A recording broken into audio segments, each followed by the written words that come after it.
GoNNER is the newest PC indie title to be ported over to the Nintendo eShop for the Nintendo Switch. Originally released for the PC back on October 12, 2016, this new Switch game brings a Rogue Lite new indie game to Nintendo's home console. GoNNER has you play as a sentient water drop named Eek, who's on a mission to save their dead space whale friend named Sally from death itself. The story is very self-interpreted with very little answers given, and the gameplay is even more left up to you to figure out. When you jump into GoNNER's main game mode, you spawn as Eek and are told to press a button on the controller to grow your arms and legs. From there, you're able to collect 3 different types of items to help you on your journey: a skull head, a backpack, and a gun weapon of sorts. All these items have different types as well, each with their own little attributes, but once again you'll have to figure out what those attributes and effects are through trial and error. That's actually very much the gameplay theme here: trial and error.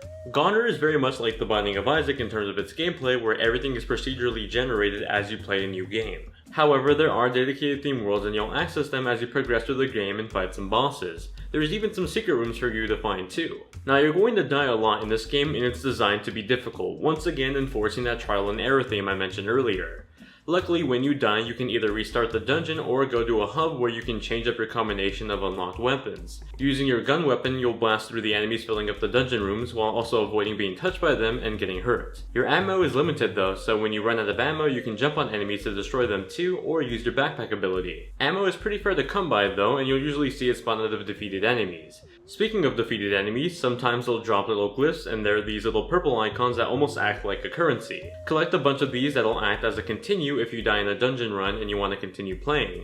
And like I mentioned before, they also act as currency for buying certain variations of skulls, cannons, and backpacks from the shopkeeper that'll aid you on your journey. Now, I mentioned backpack abilities before, and these vary on the backpack of course, but they act sort of like a safety net in tough situations. For example, there is a backpack that lets you rapid fire your weapon even when you're out of ammo, a great way to get out of a sticky situation when you're low on ammo or just dealing with a bunch of enemies at once and you're stuck in a corner. Now, aside from the run and gun gameplay, you're actually doing a lot of platforming. Our main character can wall jump and climb across the dungeon walls to get a better aim on enemies or just avoid them altogether. While I do dig the platforming in this game, I wish it wasn't so forced upon you during certain enemy encounters. For example, I wish that I could actually aim my weapon diagonally upward or downward when I'm in proximity of an enemy.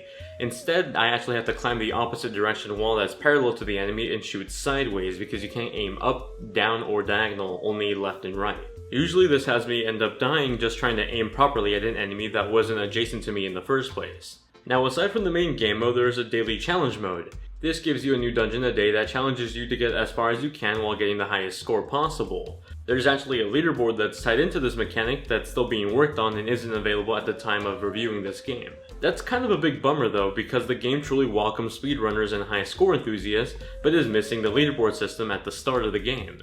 The one thing I really want to give GoNNER props on is its presentation in art and music. The choice in art style can come off as both cute and creepy at the same time, and perfectly fitting for this game. The game's animations are smooth and flow very well when platforming as the game pushes you to do so. The music gives a very dark and ominous vibe that perfectly correlates to the game's death theme and art style. Presentation in general is just really well done throughout this package. For those curious of how the game scales up on the Nintendo Switch, in portable mode it looks great, and same thing can be said about dock.